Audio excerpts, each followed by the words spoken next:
Hello guys, good morning. আশা করি তোমরা সব ভালোই আছো। আমিও ভালো আছি। দেখো আজকে গাছের পেঁপে আমি এখন রান্না করব। দেখো গাছ থেকে পেরে নিয়ে আসলাম, আর দেখতে পাচ্ছ কষ হচ্ছে। এবার পেঁপেটাকে আমি ভালো করে কেটে নিব। চলো এবার কেটে নিই আগে ভালো করে, তারপর আবার ভিডিও দেখাবো তোমাদের সাথে। দেখো আমি পেঁপে কেটে নিয়েছি, এইভাবে পেঁপে কাটা হয়ে গেছে।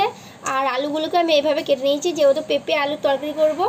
আর দেখো এর মধ্যে আমি জল দিয়ে দিচ্ছি, যেহেতু কষ্টে যেন বেরিয়ে যায় পেঁপে, তাই জল দিয়ে ভালো করে আমি ধুয়ে নিব। দেখো পেঁপে আলুটাকে ভালো করে ধুয়ে নিয়েছি। আমি আজকে ডাল রান্না করেছি, তো ডালের কড়াইতে এবার আমি পেঁপের তরকারিটাই করে নেব। দেখো এবার আমি তেল দিয়ে দিচ্ছি পরিমাণ মতন, যেহেতু সিম্পল রান্না হবে তা আমি এখানে তেল অল্প করে দিচ্ছি। তেল অতটা লাগে না, তাই আমি অল্প করে তেল দিয়ে দিয়েছি।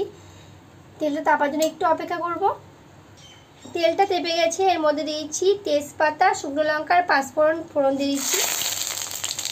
ফোড়ন দেওয়া হয়ে গেছে আর পুরো তেপে হয়েছে। এবার আমি এই সবজিগুলোকে দিয়ে দেবো, আলু আর পেঁপে দিয়ে দেবো। যেহেতু আমি এক হাত দিয়ে ক্যামেরাটা ধরছি, তাই ক্যামেরাটা একটু কেটে যাচ্ছে, ভিডিও ধরার মতন কেউ নেই। সব পেঁপেগুলোকে দিয়ে নিয়েছি, পেঁপে আলু। এবার আমি লাল করে ভেজে নেবো। এবার পেঁপে আলুটাকে তো আমি 5 মিনিটের জন্য ভেজে নেবো এখানে। দেখো পেঁপে আলুটাকে ভালো করে ভেজে নিয়েছি লাল করে। আর এবার আমি দিয়ে দেবো পরিমাণ মতন হলুদ। এখানে হলুদ দিয়ে দিচ্ছি পরিমাণ মতন, আর দিয়েছি পরিমাণ মতো লবণ।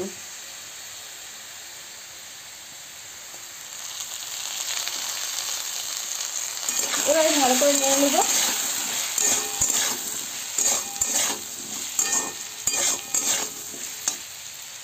দেখো নুন আর হলুদ দিয়ে একটু ভালো করে নেড়ে নিয়েছি, আর নাড়া হয়ে গেছে। এবার আমি এর মধ্যে দিয়েছি জল।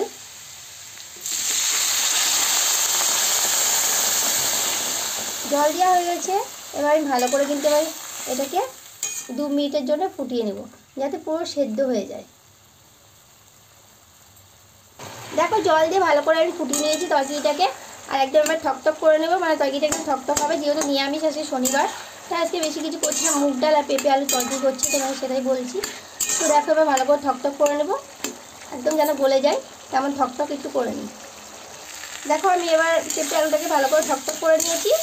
আর এবার আমি এর মধ্যে দিয়ে দেবো চিনি পরিমাণ মতন। এর মধ্যে দিয়ে দিচ্ছি পরিমাণ মতন চিনি। চিনিটা দিলে স্বাদ হয়, তোমরা সকলেই জানো। এবার চিনিটা দিয়ে আমি একটু ভালো করে নেড়ে নিচ্ছি। আর এখানে আমি গোটা জিরে ভেজে রেখেছিলাম, এবার আমি জিরে গুঁড়োটা দিয়ে দেবো। জিরে গুঁড়োটা দিলে স্বাদ হয়।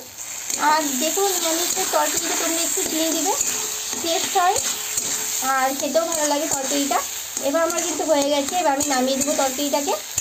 যেহেতু আমি একা একা ভিডিও ক্যামেরা করছি, তাই একটু অসুবিধা হচ্ছে। এবার আমার তরকারি হয়ে গেছে, এবার আমি নামিয়ে দেবো। দেখো আমার তরকারিটা রেডি হয়ে গেছে, পেঁপে আলুর তরকারি নিরামিষ। যারা যারা নিরামিষ রান্না করতে চাও অবশ্যই এইভাবে ট্রাই করো। আর এই নিরামিষ রান্নাটা এত টেস্ট লাগে কি বলবো। পেঁপে আলু আর কিছুই দিইনি, তোমরা দেখলেই কি কি দিয়েছি। তো আমার রান্নাটা এখানে রেডি হয়ে গেছে। আর দেখো আজকে শনিবার, যেহেতু আমি এখানে ডাল করেছি, মুগ ডাল হালকা করে। দেখো আমার পেঁপে আলুর তরকারি রেডি হয়ে গেছে। আর পেঁপে আলুর তরকারি রেডি হয়ে গেছে। এখানে পেঁপে আলুটা আমার কিন্তু নামিয়েও নিয়েছি, দেখতে পাচ্ছ ধোয়াটা পেঁপে তরকারি। যেহেতু আমার ক্যামেরাটা অতটা আবঝা, তাই বোঝা যাচ্ছে না, একদম ক্যামেরাটা ঘষিয়ে গেছে। দেখো পেঁপে আলুর তরকারি করেছি আজকে, তোমরা পেঁপে আলুর তরকারিটা রেসিপিটা দেখালাম। আর করেছি মুগ ডাল, আর এখানে করেছিলাম শুকনো লঙ্কা ভাজা, আর করেছি ভাত। তো ভিডিওটা তোমাদের কেমন লাগলো অবশ্যই কমেন্ট করো, আর পেঁপে আলুর তরকারিটা অবশ্যই ট্রাই করো। Bye bye friend, love you.